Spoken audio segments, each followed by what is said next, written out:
Hey everybody. Hey guys. I'm Dustin. I'm Alora. This is Living to Be Happy. And we travel full-time in our RV doing seasonal jobs.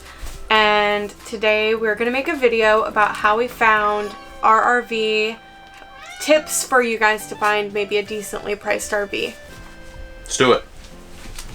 By the way, thank you to everybody that subscribed. We're at 914 right now, which is insane. We're trying to get to 1,000. We're almost there, so thanks, guys. It's like 913 more than I thought we'd get. Yeah, so, yeah. It's pretty good. All right. First thing, whenever you're looking for an RV, whenever you start out on your mission to get one, searching, just realize there is no one RV. There's no one. There's no perfect one for you. There's no perfect one for anybody. In fact, there's no one ever made. I think they make a ton of all of them at the same time. Yeah, they're mass-produced. Mass-produced. So if you find one and you're not ready to buy, don't, go out and buy it thinking this is your only chance to buy this particular RV, because you can find it. Whether you have to, search on Craigslist or search in other states, they're mass-produced. They're everywhere. You'll find that exact model somewhere else. Your one is everywhere, so. Yeah. And another thing is, there were a few different models that I saw, and I was like, this is the one we have to get. I really felt like I could see myself living in a particular trailer RV. And she could see herself living in 4 or 5 of them before it was over with. So. Yeah. And then we got this one, and it's one of millions that would be right for us. So yeah, don't be discouraged if you love one and then it gets sold and you feel like you missed your chance. You didn't. There's so many you can get. The second thing that we did is we just shopped around a lot. We were constantly watching YouTube videos about different RVs, going to dealerships, going on Craigslist, Facebook Marketplace. We were just searching all the time. We were going to dealerships for fun. Making dates out of it. We'd go to Chick-fil-A and then go hang out in these RVs for hours. Yeah, and we still do that now. Sometimes we'll go to Camping World to get something, and I'm like, let's go look at them. Let's go look at the RVs because it's really fun. And if you're stumbling on this video, maybe from the tiny house video, and you're not sure, you're looking for alternative ways to live, go to an RV dealership, because I promise you'll walk around and you'll be like, I'm actually in a tiny house right now. I could live here. So yeah, love RV dealerships. It's really cool when you find that feature you didn't know about. Just sometimes the couch will pull out and it's a game center or some kind of craziness. It's just pretty neat. So. Or little charging stations in your they countertop. You pop it and then there's a charging station. It's just, there's so many cool little features and stuff in RVs, and it's fun to shop around. And you should shop around when you're trying to find a good deal. So number 3 is going to be, after you do all your looking around and checking out different RVs and going to Camping World and just spending hours in there digging around, poking at things, build yourself a list. Make your list things that you want.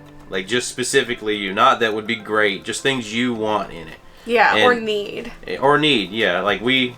We kind of figured out, deal breakers. Me and Alora, we found one with an outside area for a litter box for a cat, so we cut a hole through the wall, and that worked out great for us. Yeah, so that was something that we really I guess it wasn't a need, but it was definitely something that was going to help our litter box situation. So an outdoor kitchen or some kind of storage that we could modify was important to us. Mm-hmm.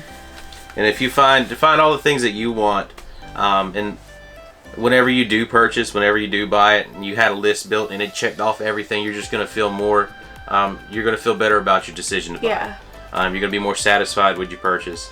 And I think that's just the biggest thing is if you don't know what you're getting into and you don't have a list of things that you want, how do you know you got the right one anyway, Yeah. So. And I think no matter what, especially if it's your first time. So when we first started looking for RVs, we knew that we were probably going to get used. There was a few new ones I really, really liked, but they can be pricey when they're the new ones. So we were looking for something, either a really good deal on a new one or something that was a few years old. So definitely go to RV shows where they have the big, like, sales. Because I'm sure there's times during the year that there's better deals on new ones than there are some of the used ones. Yeah. And that's something you should be aware of. We didn't fall in that time frame, apparently. You know, we got a used one, but... Yeah, and we were looking for something probably like 1 or 2 years old, and we got... This one was, I think, 2 years old. 1 or 2 years old.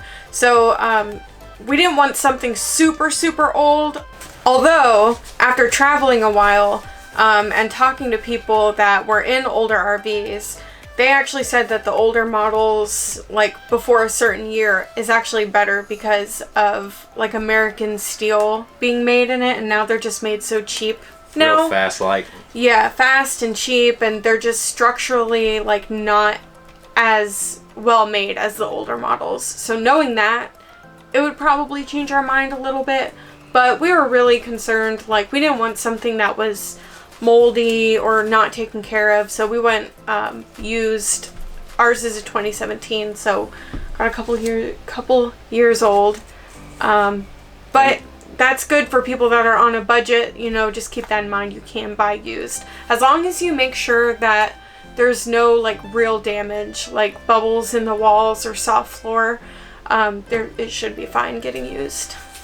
Yeah, that's the biggest thing I would say if you're going to do used. Again, if you can do new, that's awesome. If you get a great deal on it, don't be scared of used because it's going to get used either way. If you can save money going used, a lot of times it'll work out better for you. In our situation, we had to learn with our used one. That's part of it. What I want to tell you right now is if you go to a used dealership and they you hear a floor squeaking or it feels soft, and they say, no, that's just how it is. That's not true. That's just styrofoam rubbing together. You're lying. It's squeaking because something's wrong. I think you're lying. They're lying to me. But yeah, don't be scared of used. And the final thing, if you're looking to get an RV, if you can't buy it outright, don't be scared to get a loan. You got to think about all the things that can be beneficial to you having an RV. Opportunity to travel, that could change your whole career up and put you in a higher bracket of earning. Opportunity to experience, which if you want to live life and see things, it's hard to do it when you got a house payment that's 3 times what an RV is going to be, right? Yeah. So our loan, we pay $188 a month for our RV, which is really, really, really cheap when you think about mortgages and like renting a house or an apartment. It's just so cheap. And to us, the loan, it was worth it. We're going to be saving money ultimately. And honestly, you know, loans, credit cards, these things help you build your credit as well. So it's not, don't be afraid. This whole lifestyle really is based around being debt free. So I understand the aspect that people want to just buy outright. And if you can buy it outright, that's the way to go. That's definitely the way to go for sure. But if you are trying to travel and save money, you know, you'll have to save up money for a down payment, but the loan, it's not bad. We save over $550 more a month than we did when we had an apartment. Yeah. You know, and that's us owning something now. Mm-hmm. And sure, it's not a gigantic house, but it is an opportunity to do things a little bit easier. Yeah. It's an opportunity to save money, to get ahead. Yeah, and a giant house, I mean, a $200,000-$300,000 house, even $150,000 house, that's, I mean, our debt for the RV is like $20,000. That's not pretty even that good. anymore, though. Yeah, I mean, like, and we've been paying on it for a year, so it's at like 15 or something now. It's not that bad, and it feels good. It feels good to not have that debt and to have a low monthly bill. So yeah, if you can afford it, buy it outright. If you got to take a loan out and it makes sense for you, do it. If you don't know how to manage money, don't take this as a reason to go spend money. Okay? Mm-hmm. And so we want to say thank you to the person that asked this question. And I'm sorry that it took like over a month to post this video. I feel like it took 3 months. Yeah. It took a long time. It took a long time. She asked it, I was like, that is such a good idea for a video. And I was like, we're going to make this video. And it's like, so anyway, if you're watching, thank you for asking this question. And if anybody has any kind of question for us about what we're doing, traveling or video ideas, just leave them down below, and like this video and subscribe if you haven't already. And yeah, thanks for watching. Peace.